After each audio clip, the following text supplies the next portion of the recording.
another print disability, which makes reading, holding a book, or turning a page difficult or impossible. The content is copyrighted by the respective publishers. For more information, please visit us on the web at nfradioreading.org. Hello, this is Karen, and for the next hour, I'll be reading from the May 14th, 2026 issue of the East Aurora Advertiser on the Niagara Frontier Radio Reading Service. Okay, our first article is titled Alden High School Host 11th Technical Career Day.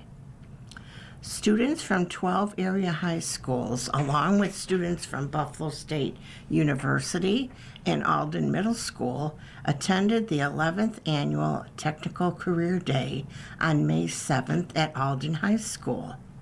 Nearly 60 industry partners participated in the event, offering demonstrations and information about hands-on career opportunities after high school. Participating organizations included Moog Incorporated, General Motors, Ford Gum, Turner Construction, and several branches of the U.S. Armed Forces. Representatives from Dream It, Do It, Western New York, also attended the event to promote careers in manufacturing. According to the organization, manufacturing accounts for 12% of Western New York's workforce, above the national average of 8%, with industry leaders anticipating workforce shortages because of retirements and growth. After retiring from a 36-year career at Moog Incorporated, East Aurora resident Jerry Irving became a senior advisor for Dream It, Do It. Irving said skilled manufacturing jobs are expected to remain in demand despite advances in artificial intelligence. Parents steer their children away from manufacturing because they think that it's dirty, dark, and dangerous, Irving said. But Dream It, Do It educates middle and high schoolers about manufacturing. There are other pathways for students after high school, and manufacturing can lead to additional opportunities in higher education. The event was organized by Alan Turton, a business and technology teacher at Alden High School and an advocate for STEM plus M education, which integrates manufacturing awareness into STEM learning. Public education needs an overhaul, and Alden is helping lead the way by providing awareness and pathways for high-need areas in our advanced manufacturing and construction ecosystems, Turton said. Every student should be exposed to manufacturing. Turton said schools throughout Western New York face shortages of career and technical education teachers, and that attracting passionate instructors is critical to strengthening the skilled trades workforce pipeline. Jack Nugent, a representative for the Navy Submarine Industrial Base Program, said Alden is one of the 3 area high schools being considered for up to $500,000 in career and technical education funding. We are making investments in Western New York so that there is a steady stream of manufacturing talent, Nugent said. Western New York has many companies that make components for submarines, which will build a submarine fleet to build national security. The Submarine Industrial Base Program became interested in Alden High School because of Bulldog Manufacturing, a student-run business operating at the school since 2019. The 2-year program for juniors and seniors includes departments focused on sales, marketing, accounting, advertising, design, and manufacturing. Senior Max Marzek, CEO of Bulldog Manufacturing, said the business has completed orders for companies including Moog Incorporated and Alden State Bank, as well as a Hawaii-based marketing company. We have a large presence on social media, Marzik said. A marketing company out of Hawaii made a movie premiere about students working hands-on. They ordered a medallion for everyone who premiered the movie. Turton said the program helps students discover career interests through practical experience. Part of our job as teachers is to coach and find what motivates students, he said. In this program, they don't try to escape the work, they are the work. Okay, our next article is Residents Discuss Pine Street Traffic Issues. A large portion of the East Aurora Village Board meeting on Monday, May 4th, focused on traffic safety concerns near the intersection of Pine Street and Porterville Road, where residents and officials discussed potential studies and traffic calming measures. Village officials, including Mayor Iluk Wojcinski, recently met with an Erie County representative to address speeding and pedestrian safety concerns along Pine Street. Because Porterville Road is not a county road, the village cannot independently conduct traffic studies or implement measures such as stop signs without county approval. County guidelines require side streets connected to Pine Street to record at least 200 vehicles per hour for 8 consecutive hours before a stop sign can be considered.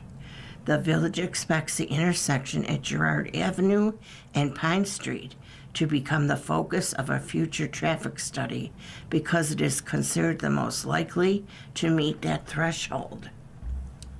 The village board is also considering additional safety measures, including speed bumps and an illuminated crosswalk system near the curve on Pine Street. Officials estimate a flashing LED crosswalk could cost about $40,000. Residents voiced concerns about safety near the blind curve where Pine Street becomes Porterville Road. Several said limited visibility makes backing out of driveways difficult and creates hazards for pedestrians, cyclists, and drivers. Residents also expressed concern about vehicles speeding into the village as speed limits change abruptly near the curve. Some residents disputed county claims that no accidents have occurred there, citing multiple crashes in recent years, including incidents involving a school bus and an emergency airlift support. Residents said upcoming construction on Maple Street could increase traffic along Pine Street. Others noted that traffic speeds appear to have increased after recent paving work near 42 North Brewing Company. Community members also raised concerns about the safety of children walking or biking in the area, including participants in the local bike bus program. A petition urging the village to take ownership of part of Pine Street to allow local traffic control measures has gathered more than 200 signatures, residents said. The board also discussed safety concern at the intersection of Center and South Streets, where residents cited missing sidewalks and other infrastructure gaps that affect pedestrians and cyclists. The village's pedestrian bike board plans to help develop possible safety improvements. The East Aurora Village Board is scheduled to meet again at 7 p.m. Monday, May 18th at the Aurora Municipal Center on Oakwood Avenue. Okay, next we have Commission recommends rezone and subdivision of parcel for proposed senior housing project. An initial hurdle has been cleared for a proposed senior housing development on Quaker Road following the Village Planning Commission's recommendations to rezone and subdivide the property at the Tuesday, May 5th meeting. The project now goes before the Village Board, where trustees will have to set and then hold a public hearing on the 2 applications at a future meeting. Young Development has proposed a 118-unit senior housing complex for seniors 55 years or older. The project is slated to include a community room, large patio, exercise room, library, paved walking trails, and a dog park. The property is currently owned by manufacturer Delavan. The Planning Commission previously reviewed the application and tabled it. Members of the commission asked the village board to weigh in on the preference of either manufacturing or senior housing with respect to how the commission should view projects, as they believed there were conflicting aspects of the village's comprehensive plan.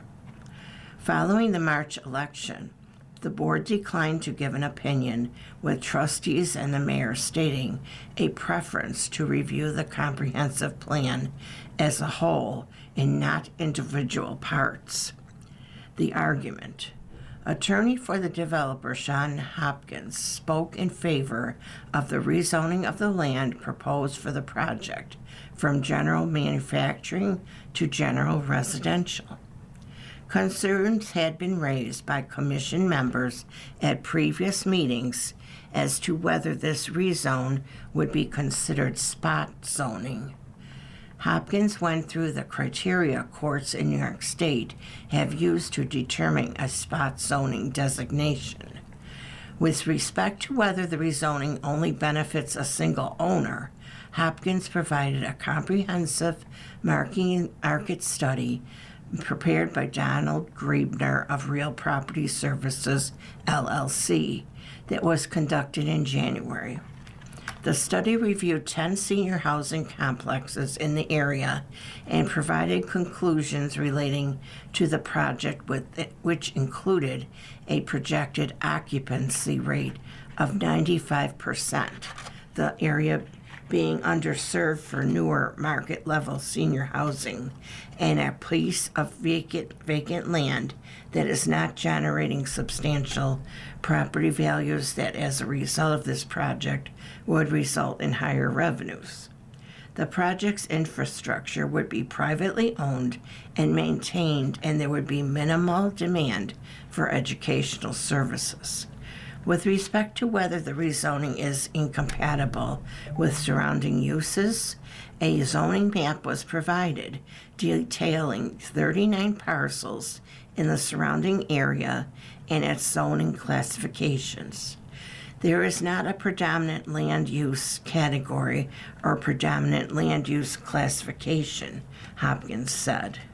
With respect to the likelihood of harm to surrounding properties, Hopkins gave alternative uses of the site, which would include manufacturing, processing, or production facilities, research and development facilities, and self-storage facilities.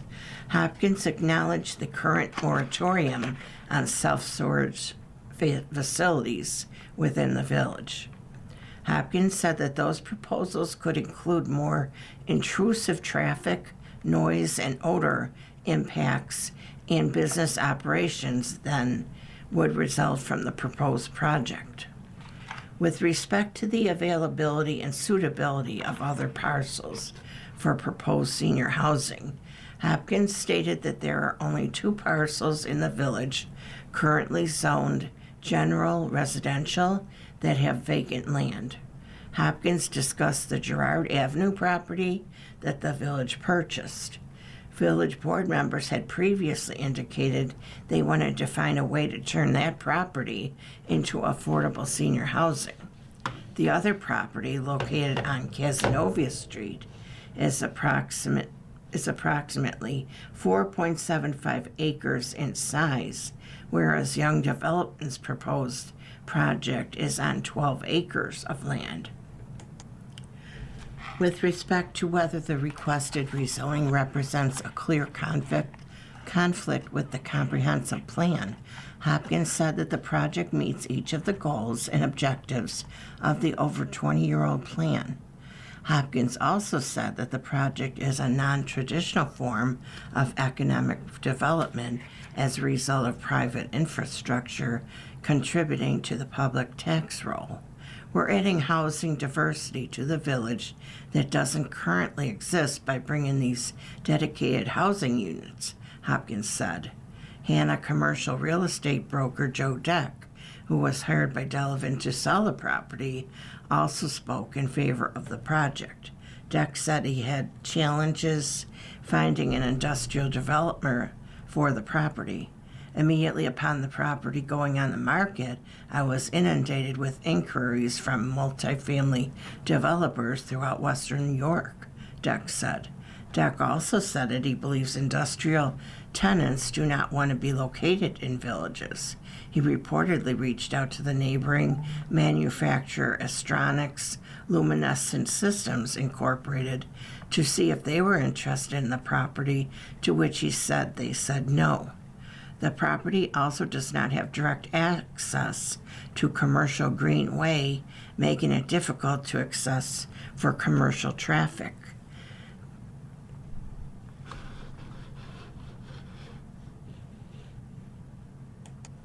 Deliberations.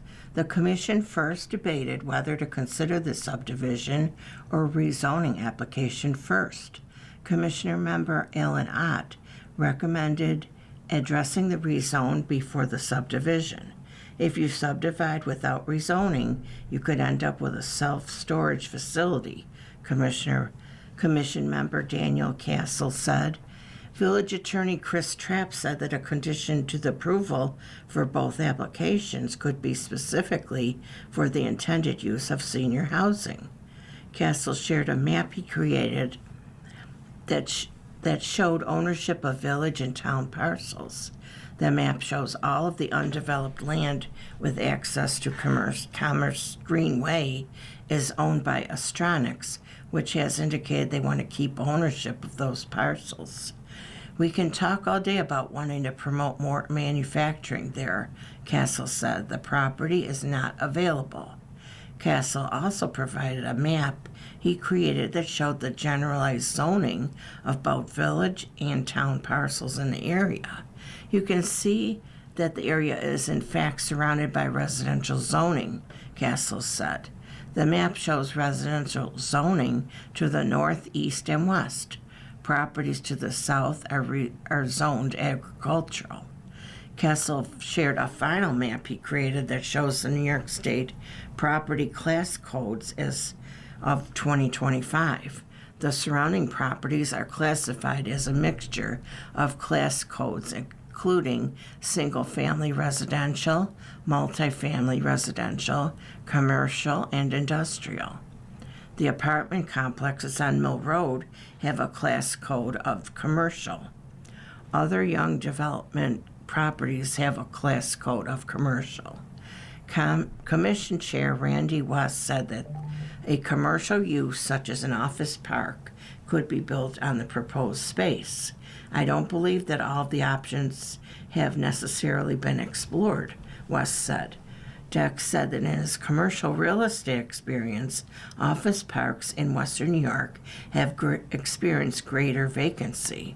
I'm still struggling with the idea that what's in front of us tonight is going to require the rezoning of a parcel that is not consistent with the current comprehensive plan, Commission member Dale Morris said. Commission member Dave Simone said he would rather see housing on the parcel rather than a factory. He said he believed it would be less impactful on the environment and mesh with the community better. But it will come down to whether we think this is spot zoning, and even if we think this is a fantastic project, should we? Simone said. West noted that while it has been demonstrated that there are minimal opportunities for general residential development in the village, the town of Aurora has recently completed its comprehensive plan with provisions that include multifamily developments.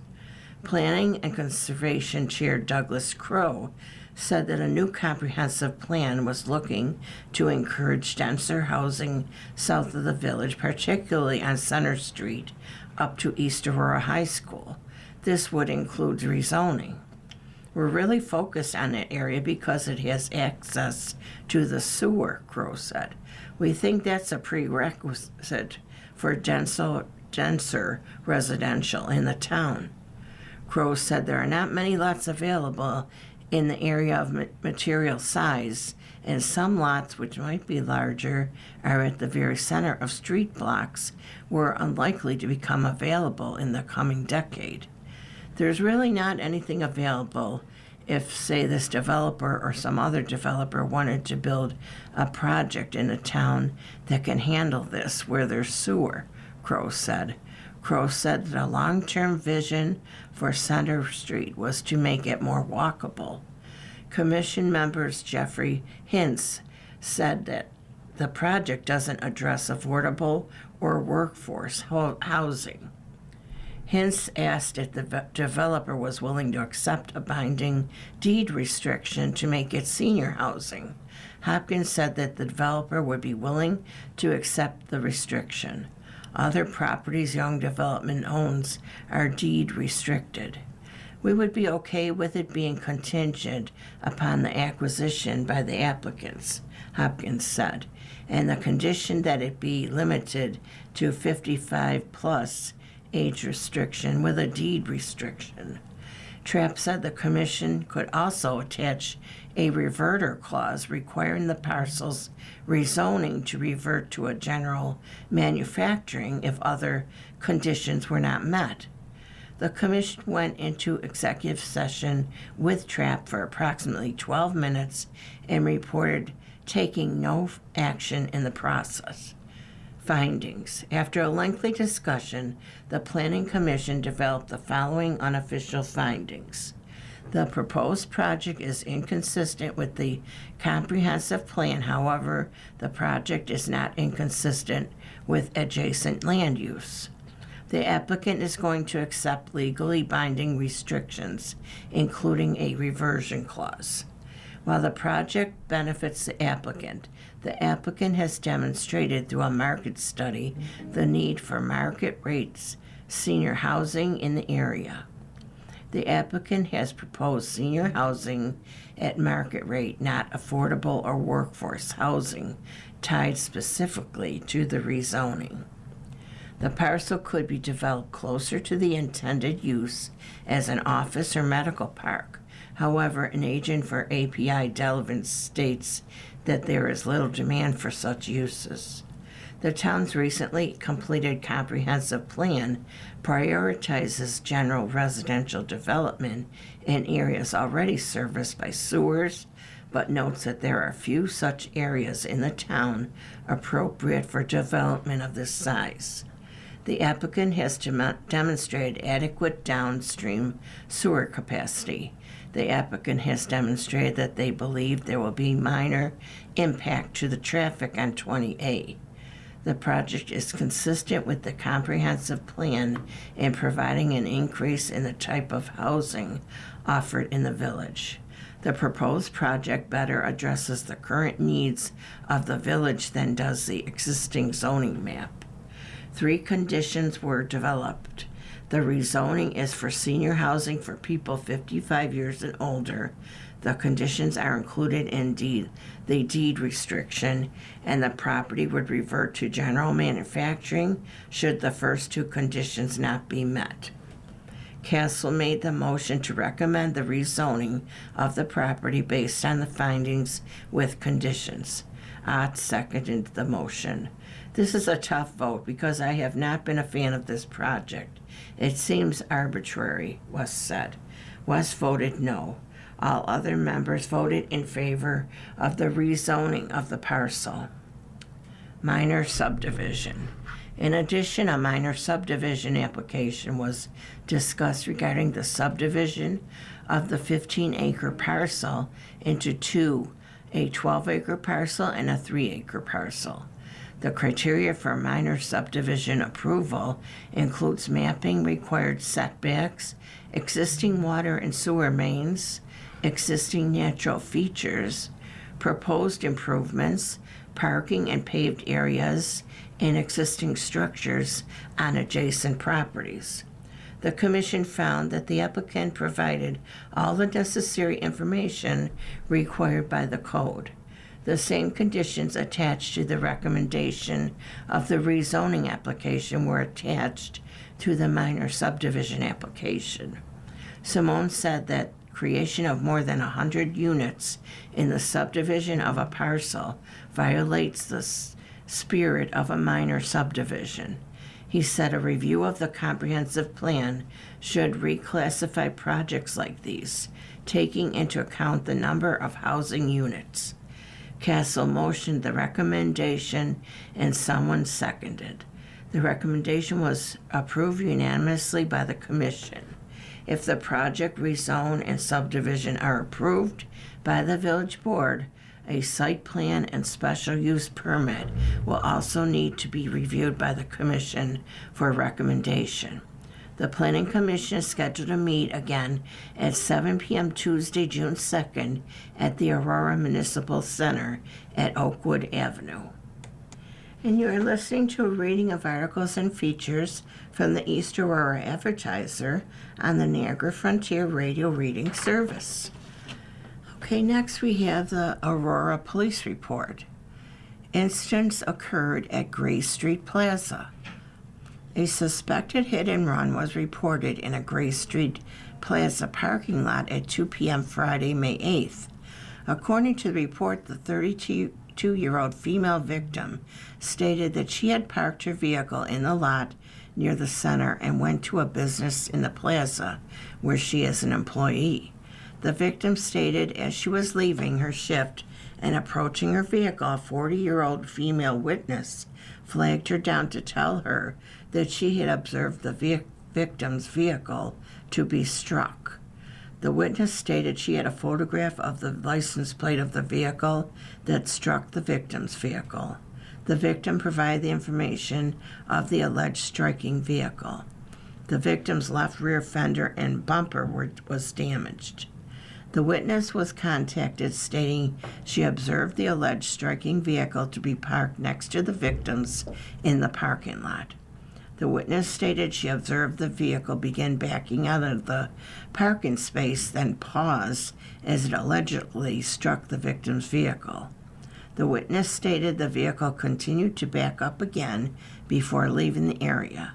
The witness stated the subject reportedly never got out of the vehicle to check any damages. A description of the vehicle was given. A DMV inquiry was conducted and revealed the registered owner to be a 40-year-old female from Orchard Park. At 8 a.m. Saturday, May 9th, patrol traveled to the registered owner's address to make contact with the subject. The alleged striking vehicle was in the driveway. The report said the vehicle appeared to have fresh damage to the right rear fender and bumper. Contact was made with the subject, who confirmed that she was at the Gray Street parking lot and operating the aforementioned vehicle at the time of the incident. The subject stated that she did not know she struck the other vehicle. When informed of the witness observation, the subject stated she had a child in the vehicle and she may not have realized she struck the victim's vehicle. The subject was given a ticket for leaving the scene of a property damage accident. The victim was informed of the findings and agreed to reach out to the subject to take care of the damages. In an unrelated incident, a suspected larceny was reported at a business at the Gray Street Plaza at 4 p.m. Friday, May 8th. According to the report, information was received regarding a description of the possible subject involved.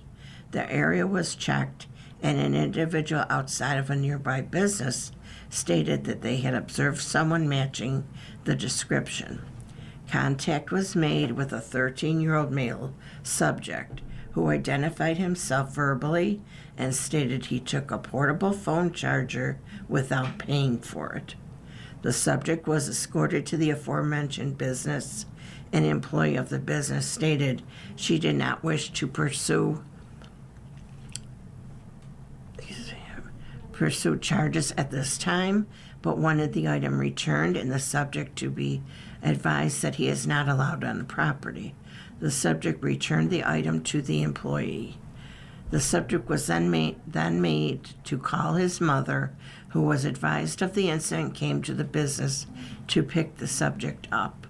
A juvenile contact sheet was completed. In a further unrelated incident, a second suspected hit and run in a Gray Street Plaza parking lot at 5 p.m. Friday, May 8th. Upon arrival, a 61-year-old female victim from East Aurora was located, who stated she parked her vehicle in a parking lot near the center and began her shift at a business in the plaza at 9 a.m. According to the report, when the victim returned to her vehicle after finishing her shift at 5 p.m., she noticed damage to the front driver's side fender and front bumper. The victim stated she did not observe the vehicle get struck. No surveillance footage was observed at the plaza that would have captured the incident. Unlicensed driver. A 22-year-old male from Buffalo was charged with aggravated unlicensed operation of a motor vehicle following a traffic stop that occurred on Mill Road at 1 a.m. Monday, May 3rd. According to the report, a routine check was being conducted in the area of Mill and Sweet Roads when a vehicle was observed traveling southbound on Mill Road without a front license plate. A traffic stop was initiated. The driver was identified by his driver's license. A DMV inquiry revealed the license to have been suspended on April 12th in the city of Tonawanda, with one scoff on one date. The suspect was arrested and processed roadside without incident. A valid third party was contacted to respond and take custody of the subject's vehicle. Domestic. A possible domestic incident between a mother and her daughter was reported at 3 p.m. Monday, May 4th. According to the report, when help arrived, a 14-year-old female victim and the 45-year-old female subject were standing outside the residence verbally arguing. According to the victim and the subject, the subject refused to let the victim into the residence because she had a friend with her, and the subject did not want any of the victim's friends in her residence. Excuse me. The subject stated the victim does not have a key to the residence, nor will she give her a key. The victim was able to make entrance through the basement window. The victim stated she had to do this before because the subject has locked her out of the residence in the past. No damage was observed to the basement window. The subject stated that she was angry and wanted the police to take the victim because she broke the rules. The subject was advised she could not lock the victim out of her own residence. The subject was angry but stated she understood. The subject and the victim both stayed at the residence and were told to stay away from each other for the remainder of the evening. A domestic incident report was filed. Identity theft. A 76-year-old female from East Aurora responded to the station to report an identity theft attempt at 9 a.m. Thursday, May 7th. According to the report, the victim stated she received a text message from someone claiming to be from an antivirus software company. The text stated that the company had charged the victim's credit card $284 from security coverage. The text also contained a phone number to call if the charge was an error. The victim stated that she called the number because she didn't authorize the purchase. The victim informed the company that she did not want the service and to reverse the charge. The company advised that the complainant that they could not reverse the charge. The victim was transferred to numerous departments and people in the company. The victim realized that the text was a scam and hung up the phone. The company kept continually calling the victim's phone, but she did not answer. The victim contacted the bank and informed them of the incident. The bank proceeded to close the victim's account and credit card to avoid any possible breach. The victim did not suffer any financial loss. The reporting was made for documentation purposes. Mental health transport. An intoxicated individual stumbling near the roadway was reported on Pine Street at 11 p.m. Friday, May 8th. According to the report, a 43-year-old male complainant from East Aurora stated that he observed the 62-year-old male subject from East Aurora struggling on a sidewalk, nearly entering the roadway where traffic was. The complainant stated that the subject had stumbled into a telephone pole, preventing him from falling into the road. The subject stated he was headed back to his residence. The subject stated he had been drinking earlier that night. He did not have anyone who could look after him for the night. The subject was placed on a mental health transport and was transported to a local hospital by ambulance without incident. And next we have the Erie County Sheriff's Report. Accident involves motorcycles and a turkey. Erie County Sheriff's deputies responded to a May 4th to a motorcycle that struck a turkey in the road of Jameson Road in Elma. The operator of a second motorcycle then struck the first motorcycle. Both motorcycle operators were transported to the hospital for treatment of non-life-threatening injuries. In other area calls handled by the Erie County Sheriff's deputies out of the clearance in Elma substation, May 2nd, a 37-year-old man was charged with 7th-degree criminal possession of a controlled substance and 2nd-degree aggravated unlicensed operation on Fairview Drive in Alden. Two vehicles collided in the parking lot of Elma United Methodist Church on Bowen Road. A 36-year-old Lancaster man was charged with DWI after a traffic stop on Transit Road in Elma. An individual who was engaged in an argument was escorted out of the Holland Fire Hall on North Main Street. A 46-year-old man was charged with DWI after the vehicle he was operating went off the road on Hunters Creek Road in Wales. May 3rd, an unknown individual damaged a fence on Seneca Street in Elma. May 4th, a man was advised of the town's solicitation restrictions on Winchester Drive in Marilla. May 3rd, no incidents were reported on this date. May 6th, a two-vehicle accident occurred on the intersection between Bowen and Jameson Roads in Elma. Both vehicles were towed from the scene. One person was transported to ECMC to be evaluated for a neck injury after a two-vehicle accident on the intersection between Bowen and West Blood Roads in Elma. One driver was issued a traffic ticket for failing to yield the right-of-way. Two vehicles traveling in opposite directions on Transit Road in Elma sideswiped each other. A complainant reported that a vehicle fled after backing into her vehicle on Four Rod Road in Marilla. A 37-year-old man was charged with aggravated unlicensed operation after a traffic stop on Warner Hill Road in Wales. A tree that fell onto the roadway on Warner Hill Road in Wales.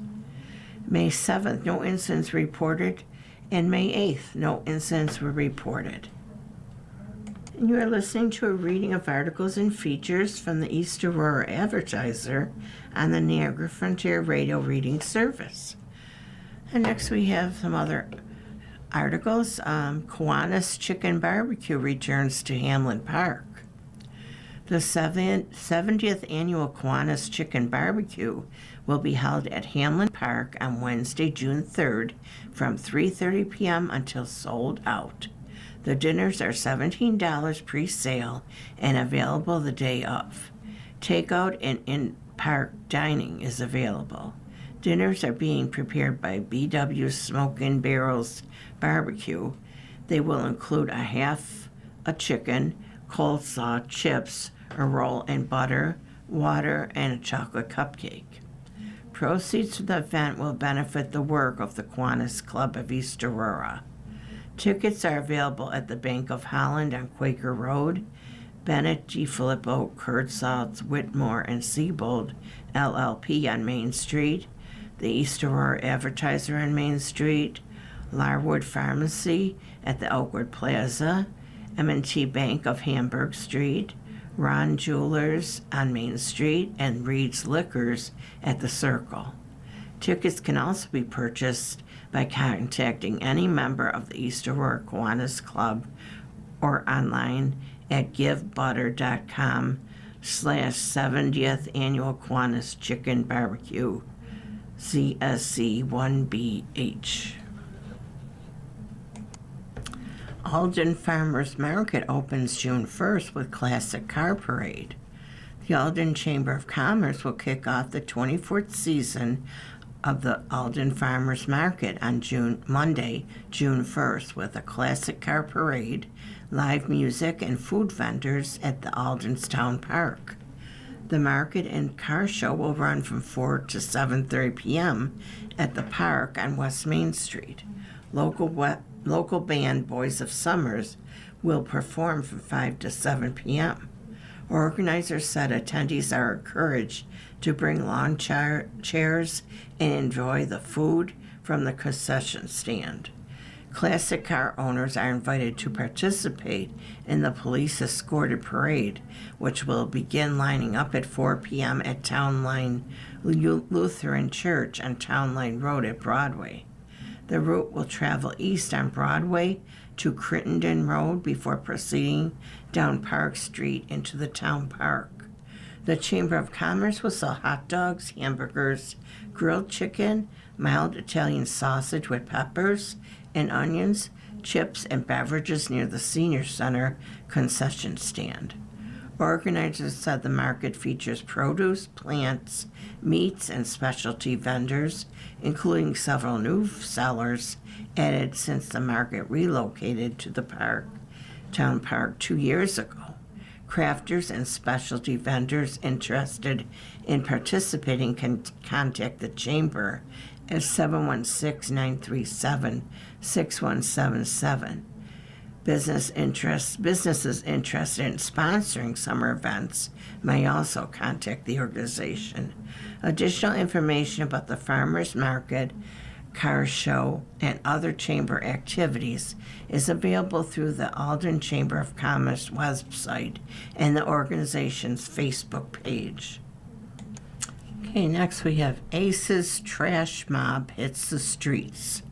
ACES called it a trash mob as we cleaned up the streets of East Aurora on Earth Day, and we did it in the sunshine. The most glaring statistic, 86% of everything collected was made out of plastic, and 89% of all plastics collected were single-use. ACE's trash mob, headed by Jessica Dudley, who remembered how cold, wet, and muddy last year's event was, scheduled a rain date a week later than Buffalo Niagara Waterkeeper's inclement day. But East Aurora added their statistics with Waterkeeper's Clean Swell app. Aurorans of all ages gathered at Hamlin Park with buckets and gloves, split up and set off gathering trash on public properties in the village. When they returned, they were greeted with fruit, muffins, and a camaraderie. It was a little chilly, but we had a perfect, sunny, fulfilling day. Aurorans take pride in their community, and East Aurora is actually quite clean, but the types of trash collected are no different from the Western New York statistics. Weight and number of items in each category gathered by Buffalo Niagara Waterkeeper. East Aurora's tally was 34 pounds. Categories were cigarette butts, plastic and foam, food wrappers, bottle caps, and plastic bottles. Keeping trash out of our waterways is important. We drink from and play in these waters, and prevention is the key. Currently, New York legislators are discussing a bill, the Packaging Reduction and Recycling Infrastructure Act, Senate 1749A and Assembly 1464A. Passage of this bill would have many benefits, notably greatly reducing the amount of throwaway plastics. Quick notes or phone calls to your New York senator and assemblyman letting them know you support this are most helpful. Senator Patrick Gallivan can be reached by emailing gallivan@newyorksenate.gov. Assemblyman Dan DiPietro can be reached by emailing dpietrod@newyorkassembly.gov. Legislation works. Statistics show that bottle bill legislation has kept many plastic bottles from becoming litter. People return them to get their nickel or dime deposit. Buffalo Niagara Waterkeepers list and statistics of the top 5 Western New York items collected were cigarette butts, plastic and foam, food wrappers, bottle caps, and plastic bottles. Out of all the items we had 24,431 plastic items. A very big thank you to all who participated and to all who reduce the amount of trash they create. Please remember to place all trash in a closed container so it will not blow away. And you're listening to a reading of articles and features from the East Aurora Advertiser on the Niagara Frontier Radio Reading Service. And next we have Buddy Bench takes its place at Parkdale School Playground. There's a new feature at the Parkdale Elementary School Playground, thanks to East Aurora Middle School 8th grader Kara Oris. Kara, a student in Mrs. Amy Markenlinger's LEAP Leadership Empowerment Achieve Passion capstone program, designed the Parkdale Buddy Bench as her passion project. Last Friday, May 8th, Kara and her parents, Ginger and Ryan, and her grandfather, Butch Coleman, were on hand as the district's director of the Department of Buildings and Grounds, Brian Mertzloft, and assistant Matt Biggs installed the 400-pound Pennsylvania bluestone bench onto footers they had installed earlier. Kara appropriately enjoyed the honor of being first to sit on the bench while she explained the project's origin. I've been to a lot of playgrounds that have buddy benches where kids can go when they feel left out. I thought Parkdale should have one, at recess when the kids don't have anyone to play with. The idea is if someone sits on the buddy bench, other kids can ask them to play or sit with them. Mrs. Markenlinger thought it was a good idea, so I started working on it. The LEAP program's goal, Markenlinger said, is to help students discover what they're passionate about, but then understand that they can take that passion and the unique skills they have about them and change the world with it. The first half of the year, we do a lot of identity searching with some mini projects that help them build some of the skills they're going to need when they do their passion project. Gradually, they each pick something that they want to do. So Kara, with their passion and love of people and desire to help people make connections, wanted to do something with that goal in mind. Originally, she thought of a simpler bench and maybe a fundraising campaign to pay for it, but her mother suggested she ask her grandfather. Thomas Butch Coleman, as it turned out, is an accomplished stoneworker whose decorative and architectural stonework graces the campuses of Cornell and Princeton and many stately buildings. Working with his granddaughter, they designed a 4-piece bench that is at once functional and beautiful. Pennsylvania bluestone is a quartzite sandstone, Coleman said, softer than granite, harder than marble. The bench, while portable with several strong movers, will withstand anything our climates and its residents can throw at it. If a snowplow hits it, it's the plow that will be damaged.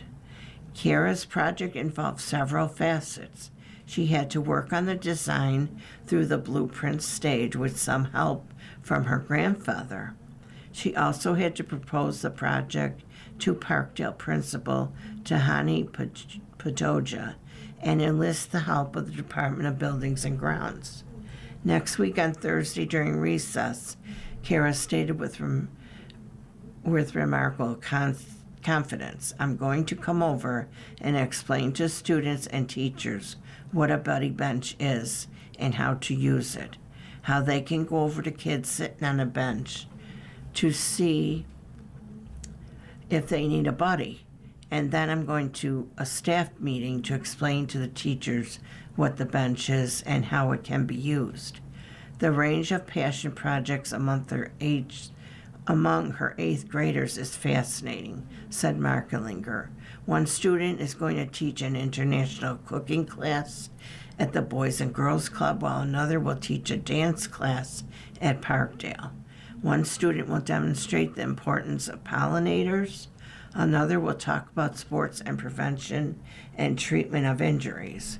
Quite a few are technology-based. They have such a wide variety. On Wednesday, May 27th from 4 to 6 p.m. at the Knox Mansion, the 8th grade students of Mrs. Markenlinger and her co-teacher, Gary Terhune, will have all their capstone projects on display. No, Carol will not be bringing her buddy bench over, but the public is invited to hear about it and visit Parkdale to try out her bench. And here's just a few short news items. Memorial flags. Members of the American Legion Post 362, Jeff Selbauer, Doug Lang, and Jack Patterson at the Pioneer Cemetery on Oakwood Avenue last Saturday placed flags at the graves of the veterans. Council member oath. Ben Garvey takes the oath of office for council member under Justice Jeffrey Markello at the Aurora Municipal Center last Saturday with his wife Sarah Garvey holding the Bible. Garvey was recently appointed to the Aurora Town Board to complete the term that was vacated by Luke Wojcinski after he won the village mayoral election. Senior banners. East Aurora seniors Ava Improta and Sean Clancy, accompanied by village trustee Chelsea Root, village DPW Jeff Stoll, Superintendent Brian Ross, and Mayor Luke Wojcinski, stand under the senior banners recently hung on the lampposts of Main Street. The seniors will receive the banners before they graduate on Friday, June 26. And local officers. Officer Dustin Waldron Center participates in the prayer for the police officers on National Prayer Day last Thursday. Members of Crossroads Christian Church in Elma spent time praying for people on Main Street last week. Fish donations. Postal workers in the area collected food items from local residents last Saturday to support the local fish food pantry on Main Street. Okay, and that's it for today. You've been listening to the reading of articles and features from the May 8th, 2026 issue of the East Aurora Advertiser. We read from the East Aurora Advertiser every Saturday at 10 a.m. Your reader has been Karen, and thank you very much for listening. Take good care of yourself and have a nice day. Bye-bye. Coming up next on the Niagara Frontier Radio Reading Service, we have a reading of the Niagara Gazette. At noon, we have the Dunkirk Observer. And at 1 o'clock, we have some of our Northtown Bees, including Amherst, Clarence, Cheektowaga, Lancaster, and Depew. Stay with us for these readings and more throughout the day. You're listening to the Niagara Frontier Radio Reading Service. As of this year, our agency has broadcast more than 300,000 hours of radio readings. Volunteer radio readers read newspapers, magazines, and books to area people who are blind or have a print disability, who are provided reading radios. Radio Readings broadcast signal is provided at no charge by WNED. Radio Reading broadcasts from studios at 1199 Harlem Road in suburban Buffalo. Please let others know about Radio Reading. It's your service. For more information on the Niagara Frontier Radio Reading Service, call 716-821-5555.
The following program is intended for listeners who are blind, have low vision, or have another print disability which makes reading, holding a book, or turning a page difficult or impossible.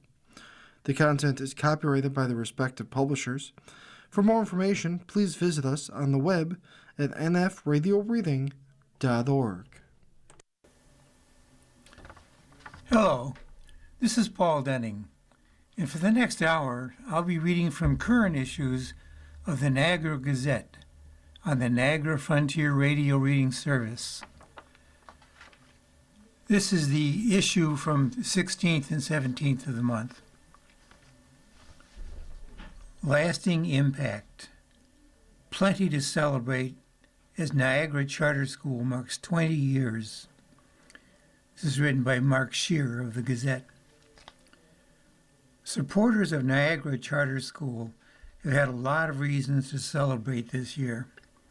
The Lockport Road School is marking 20 years of service to the community in 2026. On April 14, teachers and administrators received welcome news from the New York State Board of Regents, which approved the school's request for renewal of its charter for an additional 5 years. Finally, The National Training and Assessment Company, Franklin Covey Education, named Niagara Charter School a Leader in Me Lighthouse School. The certification from the National Training and Assessment Services Company is granted to schools demonstrating outstanding student outcomes. The following program is intended for listeners who are blind, have low vision, or have another print disability